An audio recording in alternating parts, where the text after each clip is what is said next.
Hi, my name is Nick Kern. This speech is called The Life of a Father. The life of a father is what I like to call the good, the bad, and the ugly. Stress levels skyrocket whenever you become a father. Sometimes you don't even have time to think straight. So I ask you, why do some men decide to have kids? While knowing that these facts are all too real?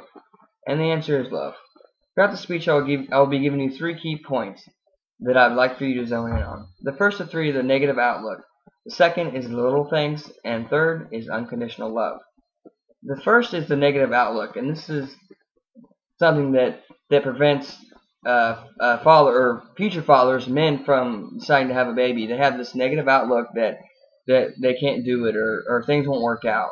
And you have to have that positive outlook, and you have to be organized. But before this, you have to know that being committed to raising a child should be the most important thing. And that means you're going to be with this child from the day it's born. And you have to be there for him when he or she needs you, and you can't leave, at the worst times. You have to be committed. So I read a source from this internet that I agree with, and it reads, according to Sean Bean, who is the executive editor of Parenting Magazine, when the dad takes care of kids while mom is away, it's deemed as being a child arrangement.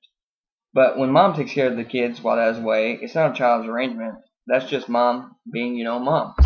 And this is something that I don't agree with, obviously, and more so because I actually have been a stay-at-home mom. I just recently got a job, but before that, I've been at home with my boys for 2 years, and I not once ever thought that I was at a daycare watching my kids. So you have to want to have a kid before you decide to. That's the most important thing and most responsible decision that you can make. The third key point in this first main point is to be able to organize your time. You have to make your family time, you have to make your work time, your spouse time, and then time for you. Because if you get to where I don't have time for this, I don't have time for that, then you get negative. So you have to organize that time so you're always positive, you're always organized, and you know how things are going.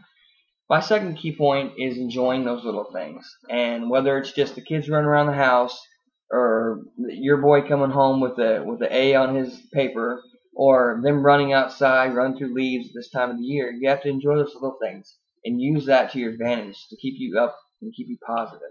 Because that's very important, being positive when you're being a father.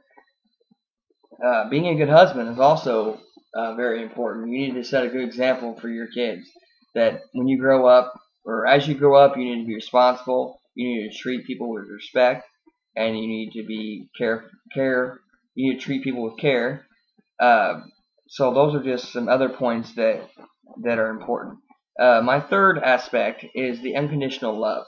And this is something that is dear to my heart. It's something that takes place as soon as your kid is born. And it's so unexplainable and effortless. And you know it right as soon as he or she comes out. And it's an unbelievable feeling, let me tell you what.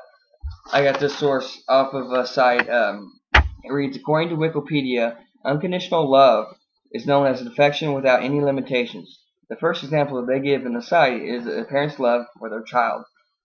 No matter a test score, a life-changing decision, an argument, or a strong belief, the amount of love that remains between this bond is seen as unchanging and unconditional.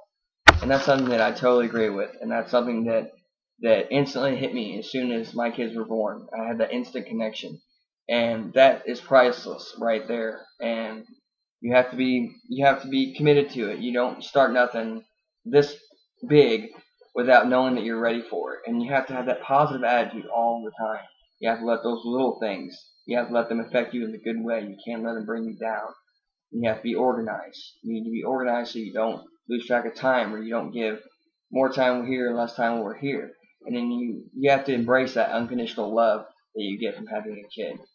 So, in wrapping up, I hope that my knowledge and personal experiences have helped you realize that being a father is not just a gift from God, but it's also a glorified love for one of your own. So I hope the speech has been informative. Thank you.